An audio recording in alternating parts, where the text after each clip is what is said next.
Հիդրոօդերևութաբանության և մոնիթորինգի կենտրոն ՊՕԱԿ-ից տեղեկացնում են եղանակի կանխատեսման մասին նոյեմբերի 6-ից 11-ն ընկած ժամանակահատվածում։ Երևանում նոյեմբերի 6-ից ցերեկը 7-ից 11-ին սպասվում է առանց ձեղումների եղանակ։ Մարզերում նոյեմբերի 6-ից ցերեկը 7-ից 11-ին սպասվում է առանց ձեղումների եղանակ։ Քամին հարավ-արևմտյան 2-ից 5 մետր/վայրկյան արագությամբ, օդի ջերմաստիճանը նոյեմբերի 7-ից 9-ին աստիճանաբար կբարձրանա 2-ից 4 աստիճանով։ Այս շաբաթվա ընթացքում շարունակվել են գյուղատնտեսական աշխատանքները։ Առանձին լեռնային շրջաներում կատարվել է հնդավորների, կաղամբի բերքահավաք, աշնանացան ցորենի վեգետացիան ամենուրեք շարունակվել է։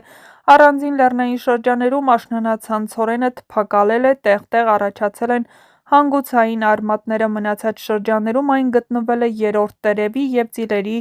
առաջացման փուլերում։ Հովտային շրջաներում կատարվել է առվույտի 4-րդ հունձ, սկսվել է խաղողի վազի այգեթաղի աշխատանքները։